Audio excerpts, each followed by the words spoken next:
what are you doing here? Like, why are you here? Why are you here? Like, what? What is the goal? What is the point? There's no answer. There's no answer. And I think that's what we're meant to believe. You think that there's like people that we see and interact with all the time that actually are like aliens inside of their human bodies? I think so. Right? Don't you? Has to be.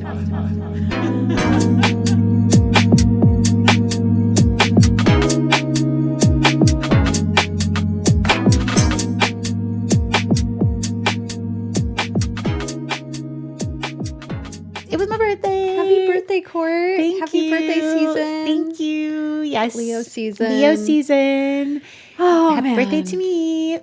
How's everybody doing out there? How's everybody doing? It's, It's a weird time. Because also Mercury is almost direct. Yeah, a few more days. So how'd your Mercury retrograde go? What did you learn? What did you learn? What did you let go of? What did you let go of? What did you learn? What happened? Yeah, let us know, actually. I'd love to hear how it went. And I'm interested to hear how it went for us. Yeah, no, I have some stories already. We already have stories, and we have such a full episode. We literally just finished our interview. So we had a guest this episode. It's our final episode of season 1. We did it! So that's 13 episodes. 13. Lucky number 13. I love that. I do too. So 13 episodes we've been doing this with you. I do feel like this is a big celebration moment. I do too. And our first episode was Aquarius season, Leo moon. Yep. A Leo full moon. Yep. And we're ending Leo season with an Aquarius full moon. Yep. Yeah. So ending with a bang. Ending it with a bang. Yeah. And, the phone is ringing. Oh. Speaking of bangs. Okay. Do you want to get it? I would love to get the phone. It's now one of my favorite things to do. Okay. Hello. Wow. This is a great message. A little strange. Okay. Nat, the universe called. What did they say? E.T. phone home.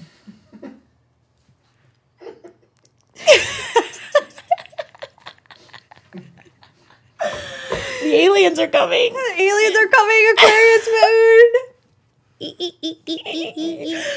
E.T. phone home. The aliens are coming. Yeah, we have a wild and wacky Aquarian episode. It's so Aquarian. But also I have a really fun E.T. story. Tell us.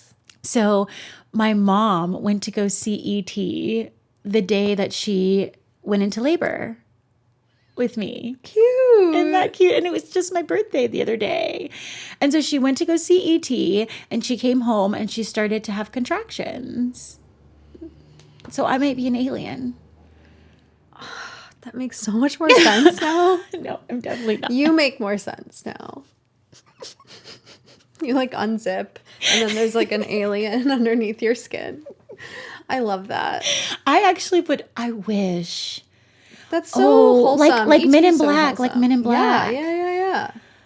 Oh, I really wish I was. I think that they're out there. You think that there's like people that we see and interact with all the time that actually are like aliens inside of their human bodies? I think so. Right? Don't you?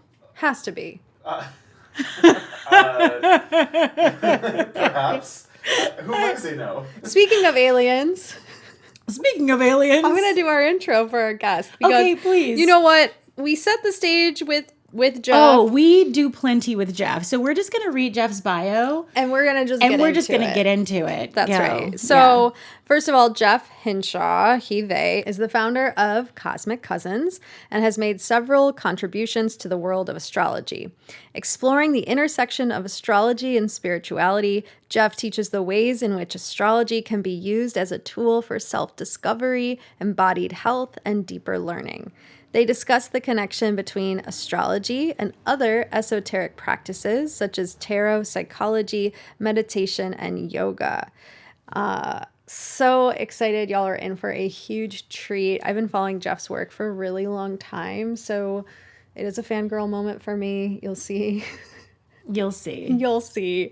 So we're so excited to bring on Jeff and hear what they have to say about these transits in this time. Without further ado, buckle up, baby. I'm not gonna lie. I need to say it. This is what we're doing. We're just fangirling. Yeah. And we're just Jeff, I just need to come out.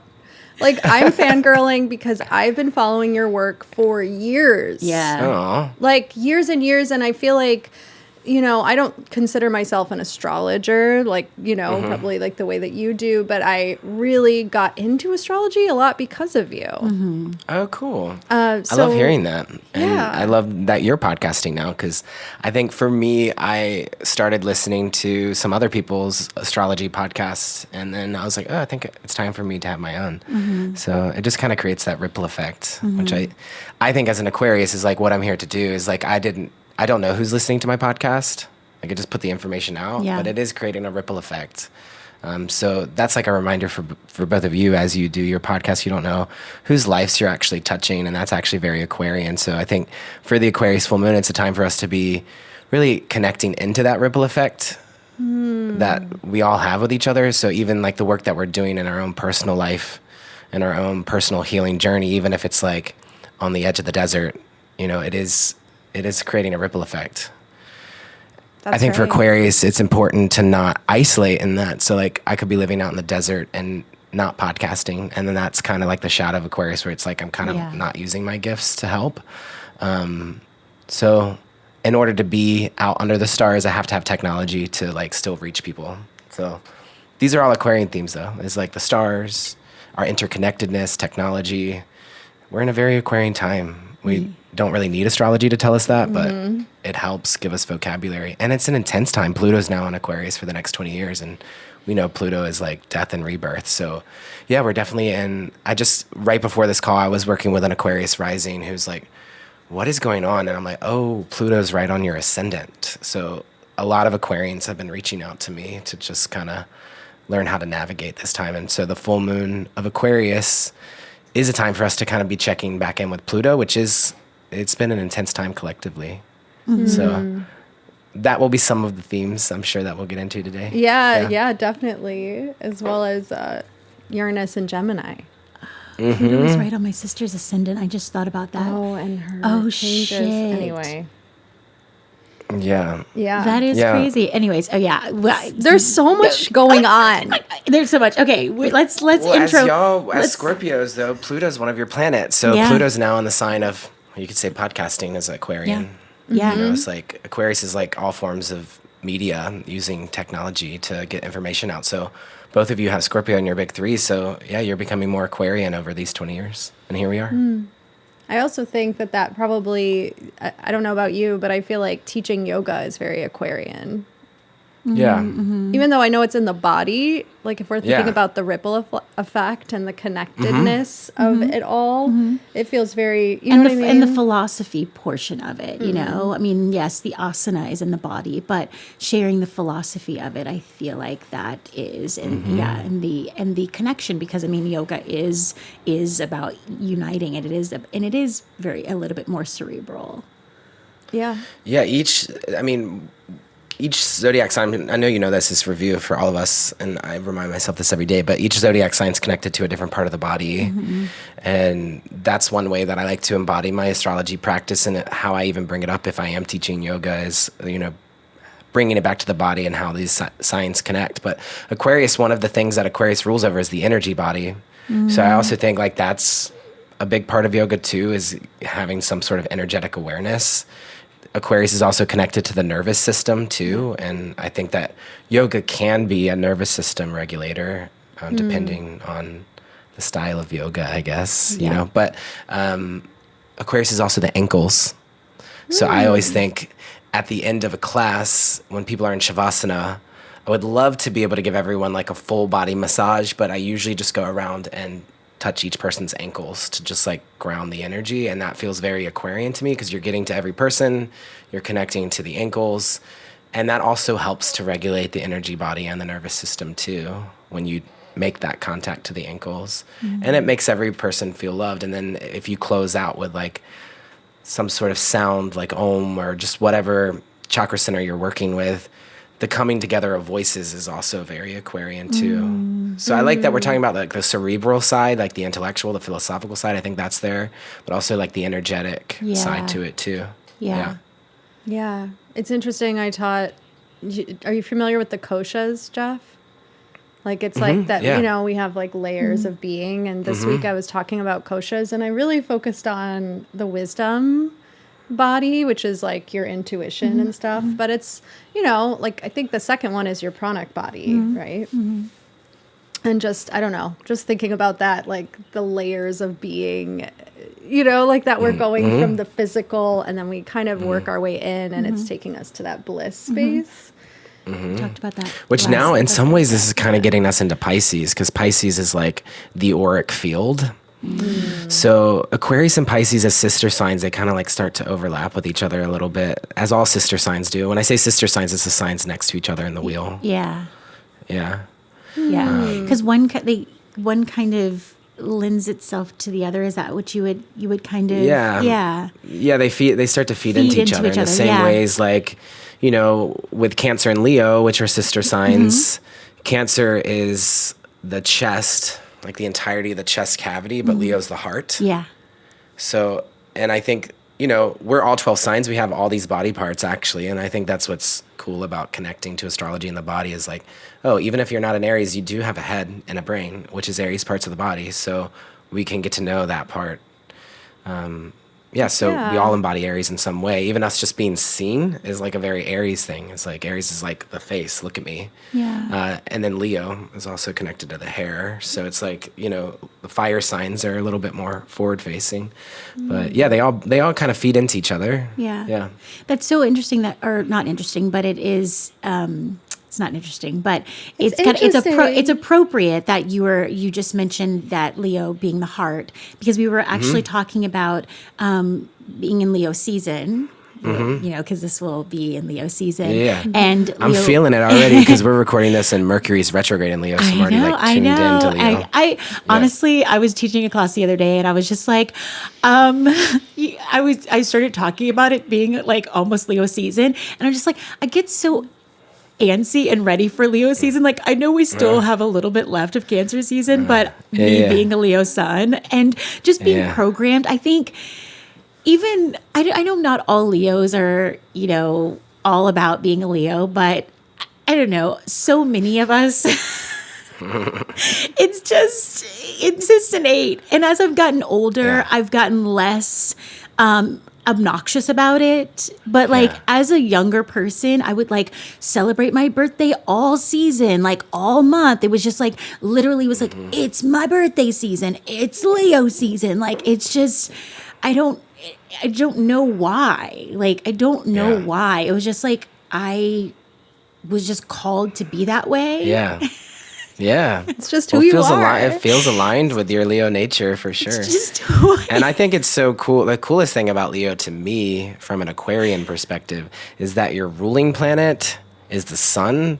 So actually, you're celebrating each sun season. You're like, it's Cancer season, it's Leo season, it's Virgo season. Like, that's good for Leo to be connecting to it. Whereas Cancer is like, today, like the moon's in Pisces. And it's like just every 2 days it's changing. But Leo gets to like focus in on one sign for the month that it's in that sign. So, yeah. I mean, listen, I do think that like being ruled by the sun, I do like to shine my light on other people too. Like I do. I'm like, I'm like the hype man. I like to, I love to shine the light. It's like, it's on you. It's on you. Let's shine. Let's go. You know what I mean? I feel that when I'm with you. Yeah. It's not all about me. It's just like, is it your turn? Is it your turn? Oh, okay. Let's go. Like I really am like that. Yeah. But going back, you already told me I'm funny before we started recording. You're like, you're funny. And I was like, I am good for a compliment now. Okay. Yeah. Like I am felt good. Like a light shine on me. So thank you. Like I'm really good for a compliment. Like,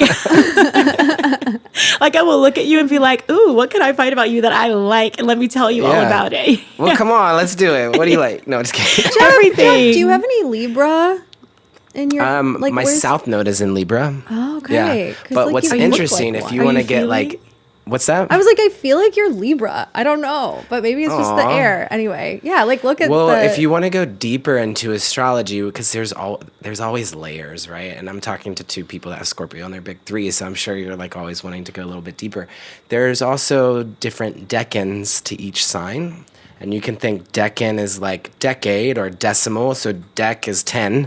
So there's 3 decans each sign. So there's first decan of Aquarius, which is anyone born in the first 10 days of Aquarius season. There'll be Aquarius at 0 degrees or 9 degrees. Mm-hmm. This is true for all signs. So there's first decan Leo. Second decan is you're born the second 10 days of Leo season, which would be like 10 degrees to 19 degrees. And then there's third decan. Each of those decans have a co-ruler planet. So I'm third decan Aquarius, Aquarius is ruled by Saturn traditionally, Uranus from a modern perspective, but third decan Aquarius is connected to Venus. So when you say that, like, oh, Libra, I'm like, oh, I'm a third decan Aquarius. So you're picking up on that. So, but there's so many layers to astrology. Oh, and that's why it fascinates me, is because it's like the learning actually never ends. And so there's layers and textures to it. So I'd be curious to learn what decan of Leo and Taurus you are, because then that will offer you some more insights into. And that's on the degrees? Or it's the degrees you said? Yeah. So what degree is your sun at? Do you know that? I forget. I think I'm at. I think it's like 3 or something. I know. I'm. So are you born in the first week of Taurus season? Yeah, I'm May 5th. Oh, I'm not. I'm the second week. Your second week, yeah. Then I'm not. So this is maybe I'm. Yeah. So this is actually more attuned to second decan of Taurus, which should be May 5th. Are you looking it up? I sure am. You know, I'm looking it up. So I'm 14 degrees. I'm the 7th of August. But 14 degrees. Yeah, so you're a second decan Leo. Okay. Yeah, and I'll wait for. I think I'm 10 degrees. Mm-hmm. Does that make sense? You think, or because Well, 10 degrees would probably be like May 1st. So I'm guessing you're like a little bit. Where's your son? Oh, this isn't mine. This is somebody else's son. I have other people's natal charts saved in my phone other than mine. Oh, me too. I have all my clients in there. Well, of course you do. But anyway, we can deal with it later. I feel like, I think actually both of you will have your sun around the same degree since you're both born in like the beginning of the month. Yeah. Yeah, I think you're both second decan of your sign based off your birthdays, and actually, so Nat, Taurus sun, second decan is more connected to Virgo, so that makes Mercury. It's like a mercurial Taurus, so that would give you the Taurus. It's a little bit more cerebral, intellectual, organized. Yeah, sounds like me. Yeah, and then. For Court, your second decan Leo, which would have you more attuned to Sagittarius, which is Jupiterian, which is expansive, jovial, generous side of Leo. Yeah. Yep, she's jolly. So there's layers to it. I think Aquarius Full Moon can be an opportunity to be like, ooh, let's get a really Aquarian with our practice and like start to expand our consciousness around the ways that we connect to these archetypes. I think as a double Aquarius, like I'm always wanting to like keep blasting off and expand the consciousness more and more. Which there's times where the universe will smack you down and say like, okay, learn how to like file your taxes. Pluto rules the underworld. So like Pluto entering Aquarius is a time for me where I'm like, ooh, I got to get really clear on like what's going on underneath the surface so that I can keep expanding my consciousness, because there's very real things here on planet Earth for us to attend to, like the death of a loved one. It's like as much as you want to expand your consciousness, like there's emotional things to tend to. There's financial things to tend to. Like there's real world things happening in humanity right now for us to be aware of. And so as much as I would like to expand my consciousness and continue to explore philosophy and cosmic practices, there's also things happening in our local communities that need attention. And so that's where activism, I think, comes in for Aquarius. And I think about that with the Leo Aquarius polarity. Another famous person that's a Leo with Aquarius moon. So it's interesting because you can like connect to these people's energies. Like you can feel Kate Bush is a Leo with Aquarius moon, but another example is Viola Davis is a Leo with Aquarius moon. Ooh. And I feel that in her work. And it's interesting. Viola Davis, Kate Bush is like, wait, they're the same combo? It's interesting, but like that's why astrology is nuanced because it's actually energy. But Viola Davis is very Leo. You saying the Aquarius Leo polarity and the whole thing about, gosh, my brain is like blub blub blub. It's exactly what we like the humanitarian, but like the activism piece, like that's kind of what we're connecting. And because earlier when I was talking about Leo being the heart, I was trying, and then I got on a tangent about me being a Leo because I got excited.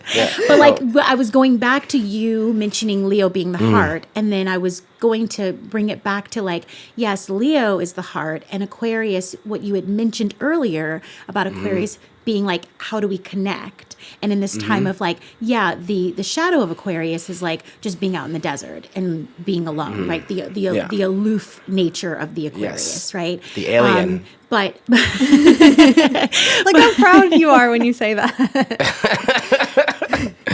Like, the alien. I love it. The alien. Yeah. There's a lot of weirdos out in the desert. Operating at its highest vibration, right? It's when it is able to, like the humanitarian nature of the Aquarius, when it's able to connect. And this Leo and Aquarius like coming together, it is when it's this heartfelt connection. It is the activists. It is so. Oprah is an Aquarius, and she has to learn how to be Leo. Like she's had to put herself out and be seen. Like she's on the cover of all of her magazines. So it's interesting. Aquarius actually becomes very Leo and on their journey, and Leo learns to become Aquarius on their journey. And I think Viola Davis is someone who is so like heart-centered and bold and fiery and passionate, has also used her platform to have a voice for marginalized communities. And she's chosen very strategically roles that have allowed that vantage point. So it's not about her, it's actually about the collective, but it's still about her. Yeah. She's the vehicle through which that is coming. Did you all see recently that interview that she did where she was speaking about coming up as an actor and what she kind of faced being a woman of color, being whatever she looks like, and how she was, trying to do like Shakespeare classical work, and like just how it's like she wants to do these like meaty roles versus like the roles that were given to her. It's like, I don't know if you saw that clip, it was going around. Yeah, I mean, and she's also kind of talking about those themes a lot. Like there's actually a lot of interviews where she speaks to these themes. Yeah. So fascinating. Did I interrupt you? What you were going to say though? Nope. Didn't interrupt me at all. No. Well, I did want to say we started our podcast when we did our first episode. We did it on the Aquarius Sun Leo full moon. And this episode, Jeff, is going to be our last episode of the season. And we're closing it out with... Going out with a bang. Yeah. With here you. on the Aquarius Full Moon. Yeah. The finale. The grand finale. You are the grand finale. Yeah. I'll take it.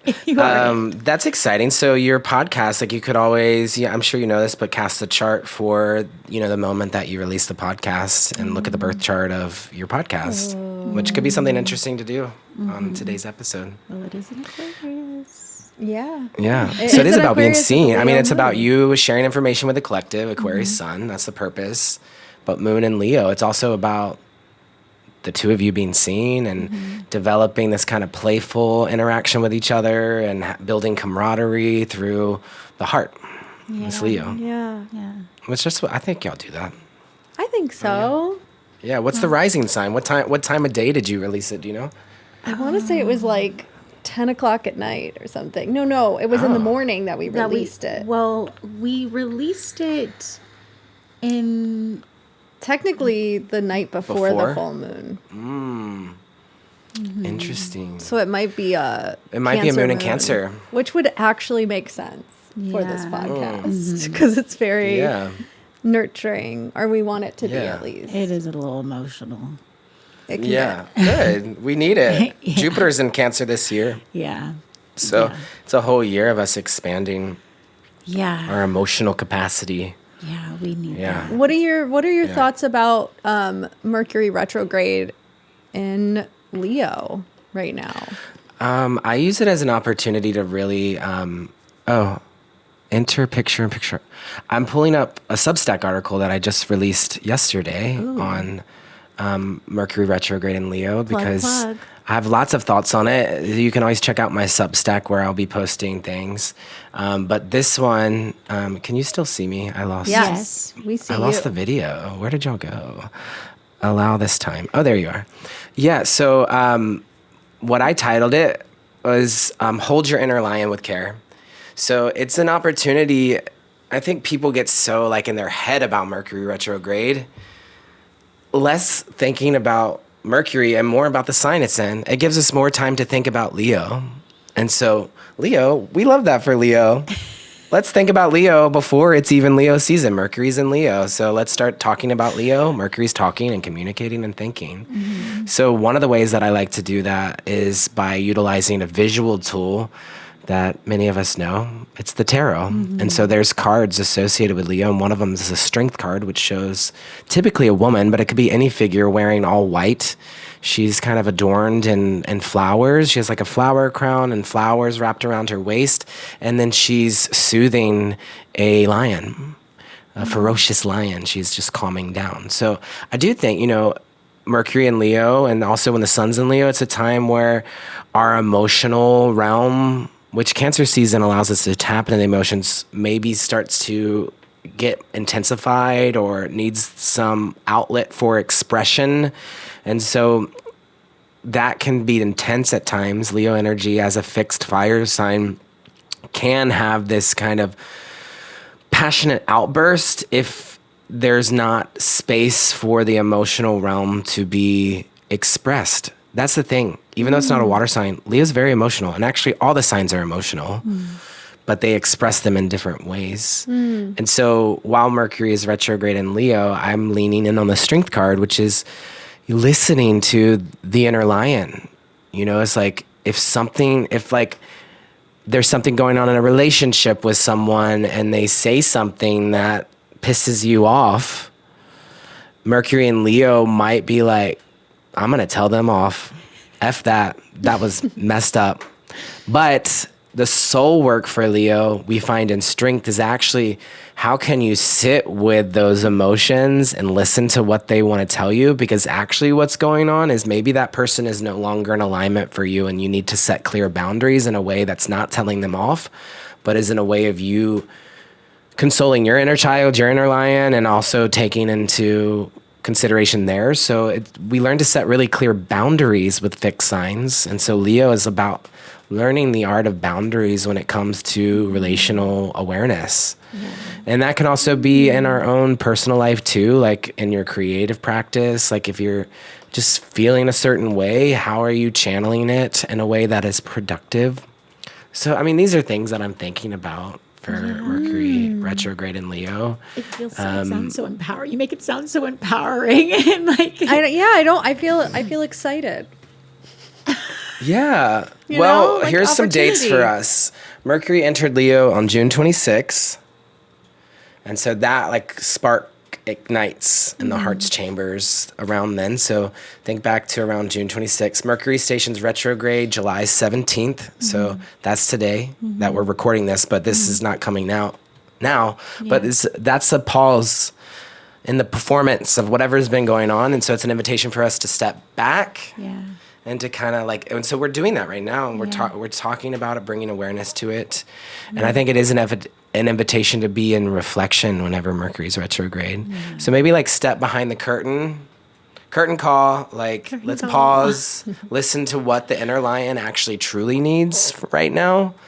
And then Mercury Kazemi takes place the last day, July 31st. And Kazemi is when Mercury lines up with the sun. Kazemi means in the heart. And so that is a moment, we can say since it's Leo, of radiant clarity. So we might be I always find Mercury retrograde is a time where I'm like, I got to make a decision. It's usually like big decisions come up for me during Mercury retrograde. Like, am I gonna sign another year lease in the desert? Am I gonna buy this house? Or am I gonna say, you know what? I'm ready to leave. I'm gonna move here. You know, like, this is actually what I'm going through right now. But really, actually, Mercury retrograde might be an invitation to, like, sit with it. Don't make a rush decision. Like, investigate a little bit. It could be investigate. And in Leo, it's like actually investigating your heart and your desires. Yeah. I think those that, you know, Mercury's at home in Virgo, that would be like investigating the details and, like, you know, getting, like, editing the podcast is very Mercury and Virgo. But Mercury and Leo is like actually getting very curious about your deeper emotions that feel kind of raw and intense and fiery, and listening to what they have to say. There's a poem that I love that always makes me think of Mercury and Leo and the Strength card, and I'd love to share it with you. Yeah, I love that. Yeah, it's called The Guest House, and it's by Rumi. And I'll just go ahead and read it, and then we can talk about it. But the guest house. This being human is a guest house. Every morning a new arrival, a joy, a depression, a meanness, some momentary awareness comes as an unexpected visitor.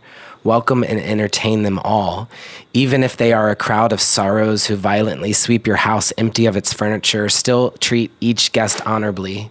They may be clearing you out for some new delight. The dark thought, the shame, the malice, meet them at the door laughing and invite them in. Be grateful for whoever comes, because each has been sent as a guide from beyond. I love that poem. Have you heard it before? Yeah. Yeah, it's a classic. Yes, but every time I hear it, it hits different. I don't know if it's like that for you. Well, I think this time through the lens of Mercury retrograde, it's going to hit differently, because it's like, you know, Mercury retrograde might bring an unexpected visitor at your door. Yeah. And in this case, it could be very Leo, very dramatic or bold, or, you know, so it could be an unexpected joyful visitor, an unexpected, like, heartbreak, anger as a visitor at the door. But they're each have something that they want to say. And something to offer. Yeah. Mm-hmm. Do you find for you as an Aquarius, is it easy for you to make those big, you know how you were like, this is what I'm deciding. Is it easy for you to make those big decisions, or is it harder? I'm just curious, because, like, you're fixed. So you're like, you know, am I going to stay? Am I going to rent? Am I going to buy? You know, or am I going to let it go? Because you're air. So, because for me as a Taurus, it's like, I will wait until there's no other fucking choice. And then I make a choice. So I was just curious how that shows up for Aquarians. Yeah, I think, then I have that Virgo moon too. Yeah. You know, so they're opposite sides of the wheel. Yeah. But yeah, I I'm pretty good at making decisions, I think. Yeah. That's nice. I do. I think that, but they might seem a little rebellious to other people, a little, like, destabilizing to Taurus, where I'm like, you know, I'm thinking of my Taurus friends, like, if I leave the desert, my Taurus friends are going to be the ones that are like, what? Right. Yeah. I thought you moved here. What do you mean you're leaving? Your Taurus friends will be like, wait, you're here forever though. Yeah. Right. Yes. And the Scorpio friends are like, and you're coming back in the next lifetime too. Yeah. So yeah, I think Aquarius is fixed air. For me, it's better when I make decisions that are in alignment with, like, a bigger vision too, though. So sometimes I do have to put my spontaneity on the altar of serving my higher vision. So, but luckily we have the internet, so I actually can go anywhere if I want. Yeah. Yeah. It's the benefit of the internet. One of the only which ones. is very Aquarius rules the internet too. Yeah. You know, it's like the nervous system of the collective. Well, I mean, that's where, with Uranus and Gemini, Pluto and Aquarius, it's just like we are moving. It's like aliens, robots. Yeah, literally. I know there's a comedian that I like right now that is like Star. What is their? Anyway, they black trans woman comedian who does like the year 2099 is like their thing. Like they're always like in the future, and it's like it sometimes gets really dark. But I can imagine Star Amasu or something like that. But I love watching comedy, which is very Leo. That's very Aquarian. Like I want to talk about the future. I like sci-fi. Yeah. And so cool. We wanted to get into some of the outer transits, right? We just brought them up, so I feel like this could be a good time to talk about Uranus and Gemini. Yeah. Maybe Neptune and Aries, Pluto and Aquarius. Neptune and Saturn are both going to move back into Pisces pretty soon, September-ish. Yeah. Yeah. Well, Saturn goes back into Pisces in September. Yeah. And then I think Neptune goes back into Pisces in November. November. Okay. Yeah. I was going to say November. Yeah. What's you want to talk about Saturn and Neptune? Yeah, Saturn and Neptune. Yeah. What's that? What are they giving? What are they giving? I think from the macro perspective is first just acknowledging that all of the outer planets have changed signs this year. Yeah. Yeah. So Saturn and Neptune shifted into Aries, Uranus into Gemini, and Pluto into Aquarius. This is fascinating because that actually has never happened since those planets have been discovered, that all the planets have shifted in the same year. Wow. So Uranus was discovered in the 1700s, Neptune in the 1800s, Pluto in the 1900s. So we've gotten one outer planet each century since the 1700s, which is also when the United States was founded in the 1700s. And then we also have a new planet that was discovered in 2005. And her name is Eris, Eris. And she is the one who dismantled Pluto, essentially, and was like, you're no longer a planet, you're a planetoid, was her discovery. So that's part of why she was named Eris, is because she's the warrior feminine that sticks it to those in power, which is Pluto. So actually, the planet of this century is the feminist, which is Eris. She did not change signs this year, though. She's going to stay in Aries until around, I think, 2044 when she moves into Taurus. But anyway, all the outer planets have shifted this year, and that has not happened since we've been consciously aware of these planets, if that makes sense. Does that make sense? Yeah. And because the outer planets move slowly, they affect kind of more of the collective in a way, because, like, let's say whatever, we're all connected, and I'm 85 is when I was born. So there's like a whole bunch of people that their Uranus is in the same sign. I don't know. Would you say that? Yeah, they're generational. Generational. Yeah. Thank you. That's one way to describe them, is generational planets. Another way to describe them is transpersonal planets.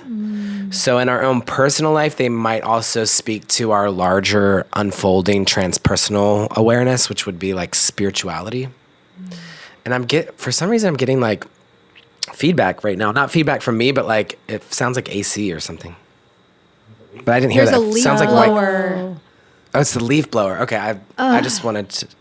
Yeah, sometimes these things happen. The hell? We can't even tell you how many things broke before this recording today. The Oh my hell? gosh. One of our light We just bulbs. be with it. Just be with it. Yeah, it's fine. I mean, I remember when I lived in LA, it was like that all the time. Yeah. Oh, when did you live in LA? I was there 2018 and 2019. What area were you in? I lived in East Hollywood, Silver Lake, Los Feliz, where all those kind of like meet, right by the Vista Theater. That's how you know the spiritual gaze, huh? Yeah. Brandon reached out to me before and started following me before I moved to LA. And then when I moved to LA, we met up and just became really good friends, and we're still good friends today. Cute. That's I love how Brandon and I Angel. found you. I know Angel and Brandon because I'm an actor, and I was on a show that. Well, I was in Dear White People, and Angel was a producer on that movie, and so I knew them. And then I listened to Spiritual Gaze because I love it. And then you were on there once, and then so that's how I found you, and I've been listening to you ever since. And then Nat was like, "Oh, I'm obsessed with this. Come on, Courtney. Don't say obsessed. No, you literally, you did. You were like, I'm obsessed. I'm obsessed with this astrologer, this yoga teacher, Jeff Hinshaw. And I was like, oh, I know Jeff Hinshaw. Yeah, Cosmic Cousins. Yeah. And then I was like, okay, Natalie, obsessed. Oh, Courtney. Why you gonna do me like that? It's okay. No, I'm just teasing. Right. No, I'm just teasing. It's very sweet, but it's so like cute. it's like meeting your crush or something. It's so cute. But I was like, yeah, I'm obsessed too. But it was so cute.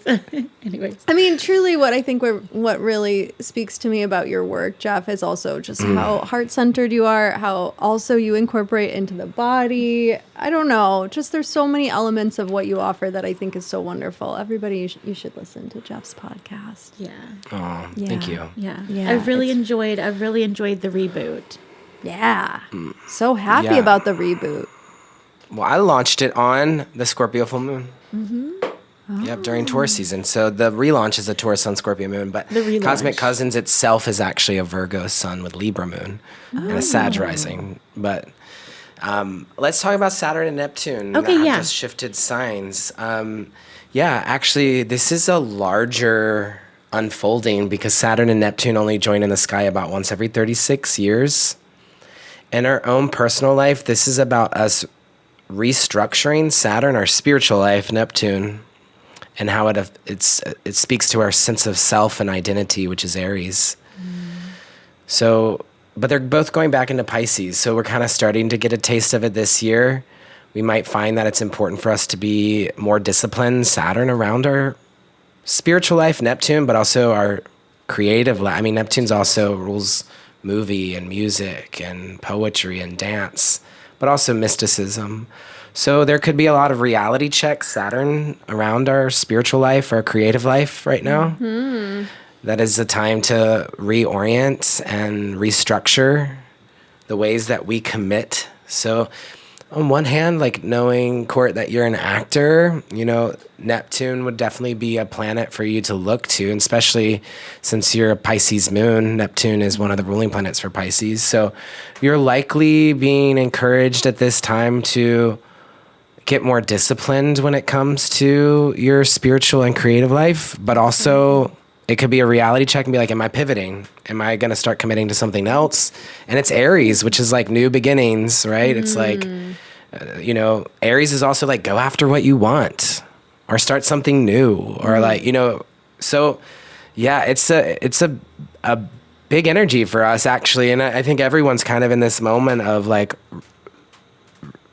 kind of like pivot or restructuring and deciding what the new path is going to be. And so this fall, both Saturn and Neptune go back to Pisces, and it gets a little bit more dreamy again. And maybe it's like a little bit more going back to sleep in Pisces and saying, you know what, I do love that dream. I'm gonna dream up the dream again, and I'm gonna recommit to it when Saturn and Neptune join forces. They join exactly. They haven't actually joined together yet. They'll join at 0 degrees of Aries on February 20th. And so that is the time to say, this is the new path forward. This is what I'm doing. So we do have a little bit of time to just kind of still be in the unknown, which is Pisces. But when we get to next year, I think we have to commit to like that new path, whatever that might be. So I see some nodding going on over there. I'm curious, like what that feels like for you. I have a Pisces midheaven, I will say. Do you feel that? Yeah. Like, I don't know. I just feel like I also just turned 40. I just feel like there's a lot of like shifts and like things are shifting, and like it feels like the world is asking me to make a choice. Yeah. Like my life is being like, make a choice. Which one is it? I'm also an actor too. When I hear 40 though, like there's certain ages in astrology where you're starting to get into what people call the midlife transits, which starts around age 40 and goes to about 44. Yeah. And so one of those is Neptune square. So you probably have Neptune in Capricorn. Yes, I do. In really early degrees. And so Neptune is now in a cardinal sign for the first time since you were born. And so that's Neptune square. And so around 40 to 44 is when it's like Neptune square, Pluto square, Uranus opposition. And actually that's a time of life where we start to get more transpersonal. Our awareness starts to expand. And like for me as an Aquarius with Pluto and Aquarius, I'm like, oh wow, like actually the fucked up things happening on this planet right now have always been happening. And I'm just now becoming aware of it. And how do I unpack that? So that's kind of like a Pluto square, because Pluto's like the deeper psychology of it all. Jupiter was in Gemini last year, and I think it opened up the doorways for this new transit of Uranus in the mutable air sign of Gemini. The most obvious is AI, right? It's like new technology is Uranus, and Gemini is literally the name of Google's AI. And so new innovative ways are the ways that you self-reflect and have conversations with yourself using AI as, a sounding board for inspiration. Could literally ask AI right now, Uranus just entered Gemini. Can you give me a self-reflection prompt for each of the 7 chakra centers on how I can best work with this transit of Uranus and Gemini? And it will spit it out. Yeah. And I find as an astrologer, it's usually pretty accurate. Wow. And it's a new technology. And so for some who might be Scorpio or attuned to Pluto Aquarius, those might be the ones that are like, yo, this is scary. This is like the shadow of technology. This is what people have been warning us about. That's more Pluto and Aquarius. And also the shadow of it is like Aquarius is a water bearer, and AI is said to use a lot of water source. So we're seeing like the shadow. That's more Pluto and Aquarius, but Uranus and Gemini is like, no, this is really exciting. We have a lot of like new ideas. We can, you now have your twin, your assistant, someone that you can banter with. That's more Uranus and Gemini. What I'm hearing you say is that, Uranus and Gemini is like, this is a positive sort of, I guess I'm putting something on it, but I'm like, oh, this is exciting. This is positive. And Pluto and Aquarius is kind of warning us a little bit more, would you say? Yeah, and I think there's a light and dark to like all of these energies. So we could talk about the shadow of Uranus and Gemini, which the shadow of Uranus and Gemini is like, kind of feels like leaving the body a little bit, like disassociating.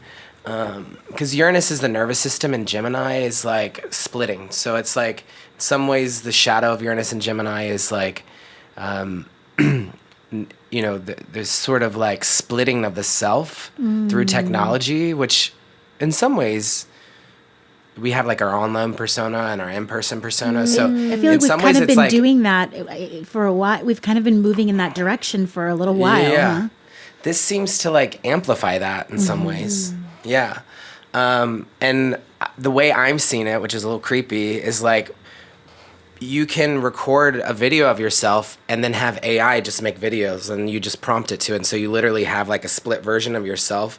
And we're seeing it, like I saw like this, they're funny. I watched them and a little creeped out by them too. But like this whole like 5-minute video of someone at Burning Man interviewing other people at Burning Man, but none of it's real. It's all AI, but it looks real. Yeah. And it's like, so like that also feels, that's maybe the shadow of Uranus and Gemini is like, oh, we have these twins. And it's like, you could actually be, and I've been hearing things like there's movies coming out that are all entirely AI and stuff like that. So yeah, I mean, there's the shadow of Uranus and Gemini too, but like the expression of it is saying that there's a lot of opportunities for innovation and the ways that we communicate and share information. Right. So, on a personal level, it's like the splitting of the self. And when it comes to like early education, that's a Gemini theme. Gemini rules over preschool through 12th grade. We're likely going to see a lot of innovations around early education. Maybe some of that is connected to technology and AI. It doesn't have to be limited to that. But I know a friend of mine who is a Gemini at 1 degree, and Uranus is just in her Gemini, so Uranus is transiting her sun. She's an elementary school teacher, right? So early education, and she loves using AI to like create new prompts and like it's like really, she's going through some sort of innovative transformation right now where she's like, yeah, there's a lot of dark things about this, but my students are like excelling now because I have this extra tool. So yeah, that's kind of one of the themes of Uranus and Gemini. Yeah. Uranus was in Taurus the last 7 or 8 years. What did that bring us? Venmo, PayPal. Taurus is a financial sign. Yeah. I don't make cash anymore. Yeah. All of my money's online. Yeah. So for some of us that aren't Uranian, we can feel left behind by that. As a double Aquarius, I am very Uranian, so I started making money online when Uranus was in Taurus, and astrology became kind of stylish when Uranus was in Taurus. Yeah. Now that it's in Gemini, it's like, not everyone's Uranian, so if you're not Aquarian, you might be like, oh, I don't really want to use AI. Oh, totally. You know? I'm so not Yeah. Uranian, and it stresses me out completely. I'm like Yeah. trying to be open to it. Like I like have to push myself to not be judgmental. Like I can feel Yeah. the judgment brewing behind every like, and I have to like consciously like not have my face respond, and I have to consciously be like, I see pros and cons, but like internally, I am like, I hate this.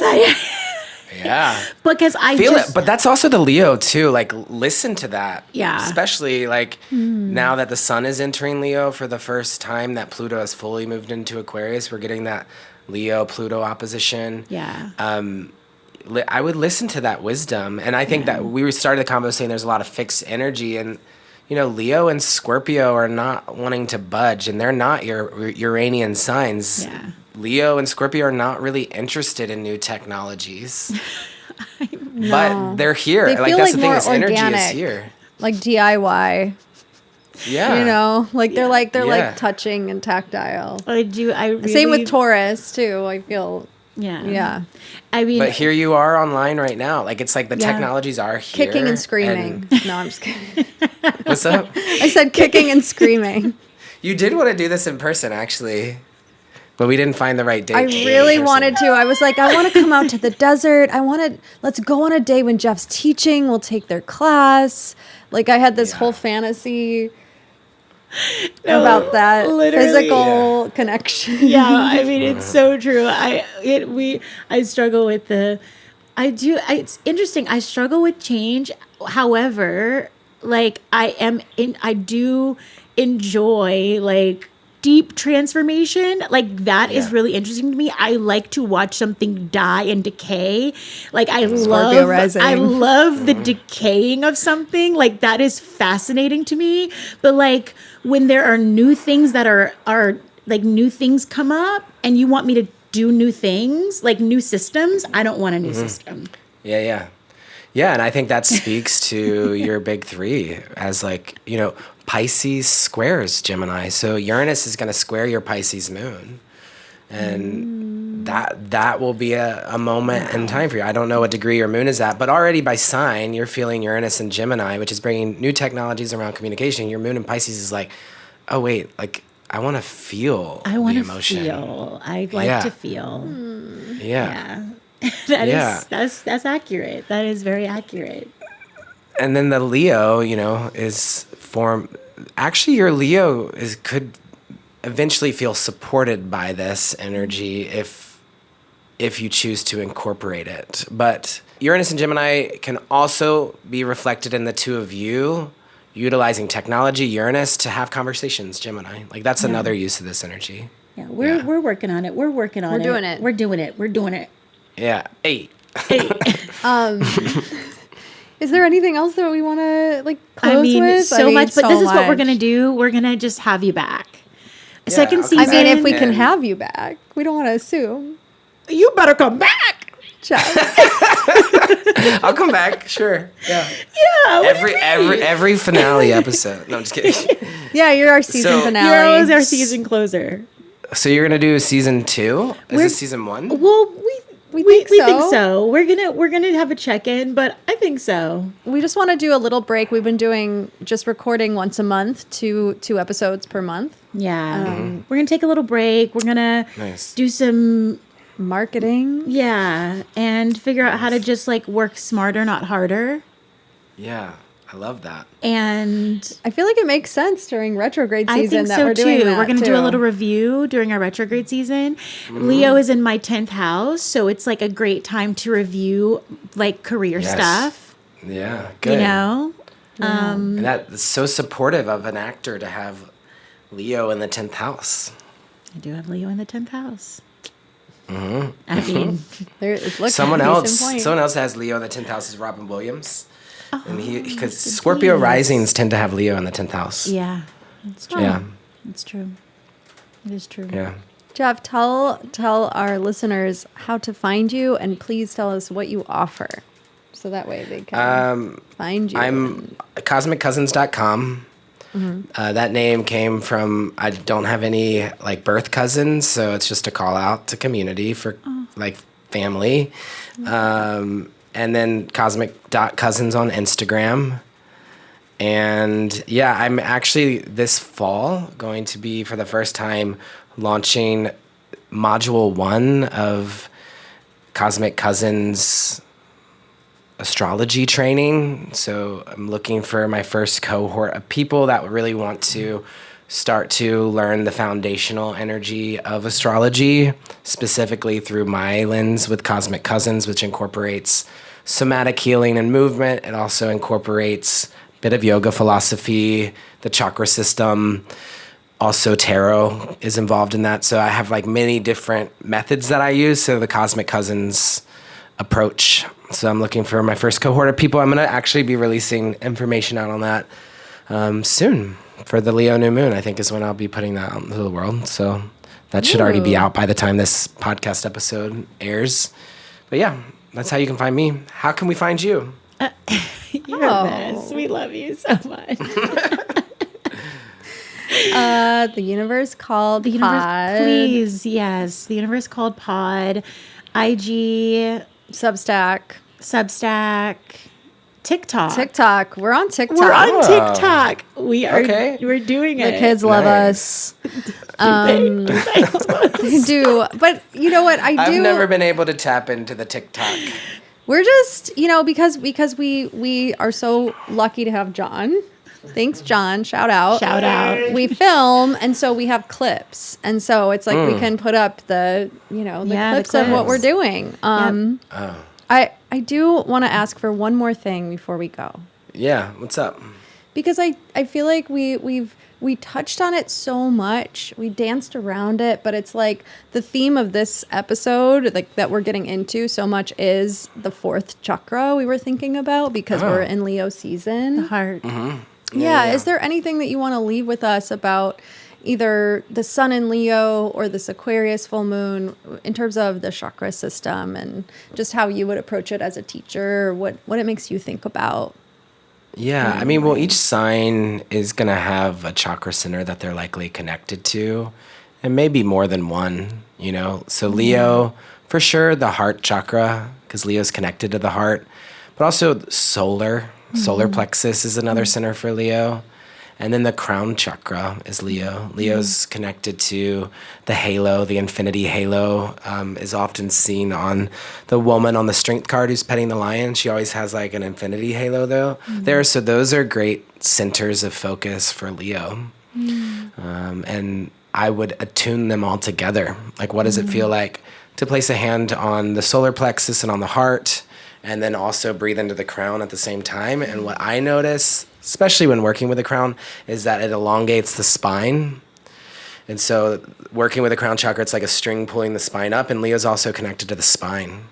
So when I think of the spine, I also think about the articulation of the entirety of all the chakra centers, actually. It's like the column. So, all signs are connected to all chakra centers, but there's ones that are more a focus. And some work with Leo is like you could round the shoulders and actually concave the spine. And this is what would be called the deficiency of Leo, which is shame. So even though we talk about Leo in a certain way as like, being center of stage, like Leo in a deficient state is like, don't look at me. I'm guarding my heart. I'm rounding my shoulders. I'm concaving the core. I have no self-confidence. I'm ashamed. Something's wrong with me. No one likes me. Like, this is also Leo, but like in a really deficient state. And then what happens if we go the other way and we like protrude the chest out and draw the shoulders together and then stick the core out? This is the excess of Leo, which is boastful. It's all about me. It's over the top.